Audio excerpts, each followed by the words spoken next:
धड़कने लगा दिल मोहब्बत के डर से, धड़कने लगा दिल मोहब्बत के डर से। हिंदी फिल्म की हीरोइनों में अपारी चेहरा नसीम बानो अपने दौर की टॉप की हीरोइन तस्लीम की जाती थी और लोग उन्हें ब्यूटी क्वीन अपारी चेहरा नसीम कहकर पुकारते थे। नसीम के चेहरे पर ऐसी मासूमियत झलकती थी और चेहरा इस कदर पुरकशिश और भूला भाला कि जो भी इसे देखता था महवियत के आलम में देखता रह जाता था। इसकी आंखें गजाली थीं और जो कोई भी उनकी आंखों की तरफ नजर डालता चंद लम्हों के लिए डूब कर रह जाता और फिर बकौल ड्रामा नवीस ज़हीर अनवर दुनिया व माफिया से बेखबर हो जाता। बंगाल के सबसे बड़े ड्रामा नवीस और स्टेज डायरेक्टर ज़हीर अनवर के बारे में सिर्फ इतना कहा जा सकता है कि 1970 में सोहराब मोदी की मारुख्ते हलारा फिल्म पुकार तवील बरसों के बाद दोबारा पैराडाइज सिनेमा में रिलीज हुई थी और ज़हीर अनवर जो इस फिल्म के दोबारा रिलीज होने का शिद्दत से इंतजार कर रहे थे। जिस दिन ये फिल्म कलकत्ता के पैराडाइज सिनेमा में रिलीज हुई उन्होंने बैक वक्त जुमा सनेचर और इतवार के लिए 4 टिकटें बुक करा ले और अपने क्लास के साथियों राजा, सलीम, अयूब, रशीद, मिला अख्तर के साथ फिल्म पुकार को 3 दिन लगातार देखा और उसके बाद भी तशफ़ी नहीं हुई।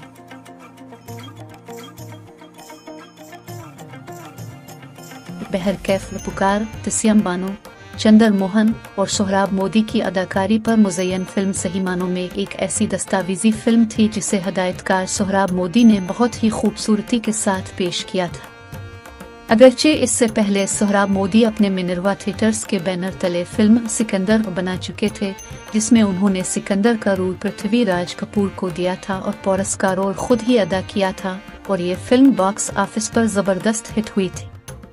जब उन्होंने पुकार बनाने का फैसला किया था और मुगल शहंशाह जहांगीर के रूल के लिए पृथ्वीराज ही को लेने का फैसला किया था, लेकिन नसीम बानो ने उनकी तवज्जो चंदर मोहन की तरफ दिलाई जिन्होंने फिल्म शहीद दिलीप कुमार, कामिनी कौशल के साथ काम किया था और अदालत के मनाजिर में एक वकील की हैसियत से जो अदाकारी चंदर मोहन ने की थी, इस अदाकारी के सामने दिलीप कुमार जैसे बड़े आर्टिस्ट भी भौंचक्के रह गए थे।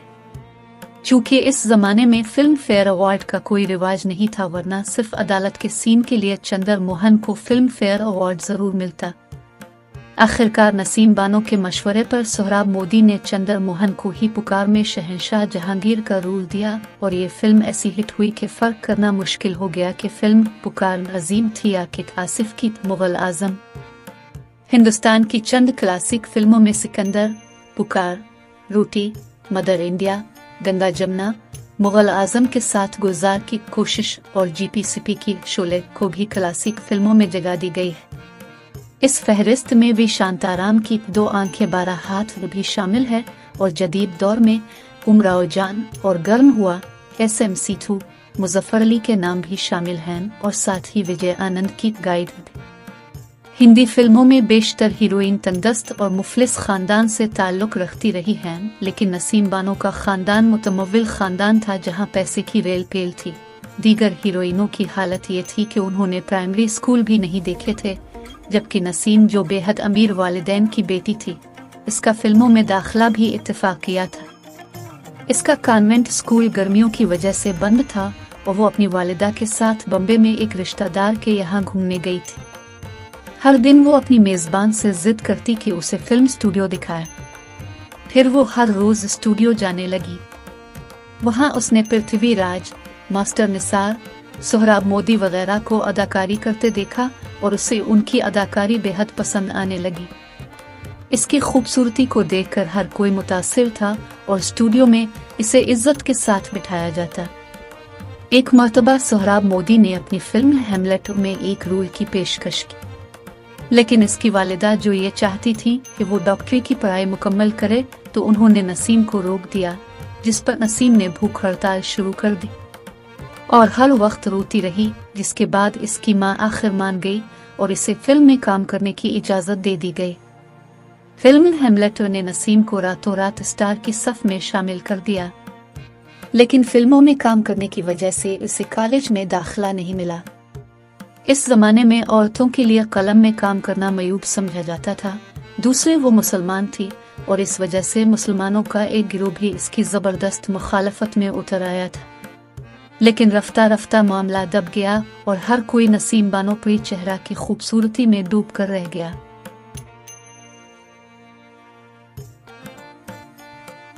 इस सूरत हाल से निमटने के बाद नसीम बानो ने बहैसियत अदाकारा अपने करियर को बनाना शुरू कर दिया और एक के बाद दीगरे कई फिल्में हासिल की, जिनमें खून का खून, डवर्स, तलाक, खान बहादुर, मीठा जहर और वसंती शामिल हैं। तारीख साज फिल्म मिनरवा मूवी टोन की फिल्म अपुकार थी, जिसमें उसने एक मुगल शहंशाह की बीवी नूर जहां का रोल अदा किया था और इस फिल्म में इसकी अदाकारी ने इसे शोहरत और मकबूलियत के आसमान पर ला बिठाया। मिनरवा मूवी ट्यून की दूसरी फिल्में जो सोहराब मोदी की हिदायत में बनी, जिसमें नसीम बानो को हीरोइन का रोल मिला, वो फिल्में भी कामयाब रही। खास तौर पर वो शीश महल, जिसमें उसने एक तबाहाल जमींदार की बेटी का रोल अदा किया, जिसमें इसके लिबास बिल्कुल मामूली और सादा थे, लेकिन इसकी खूबसूरती को देखने के बाद किसी को याद ही नहीं रहा कि उसने कैसे कपड़े पहन रखे थे। इस फिल्म में इसने बगैर मेकअप के काम किया था।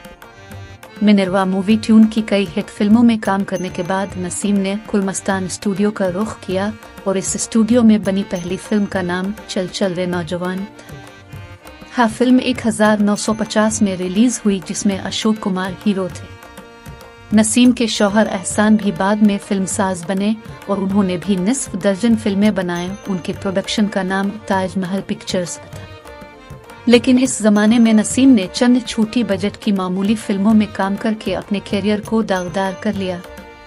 वो कलमें थी बागी, सिंदबाद सेलर, जिसमें नसीम ने समुद्री डाकू का रोल अदा किया था और फिल्म बैनों ने इस रोल में उन्हें बिल्कुल पसंद नहीं किया।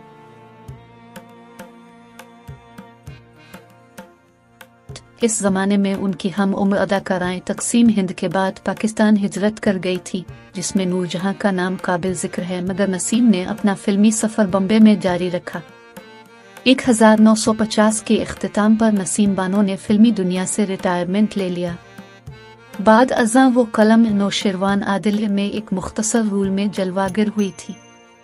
बहुत सारे फिल्मसाज नसीम बानो को दोबारा फिल्मी सनत में वापस लाने के ख्वाह थे और बहुत ही अच्छे रोल की उन्हें पेशकश की गई थी।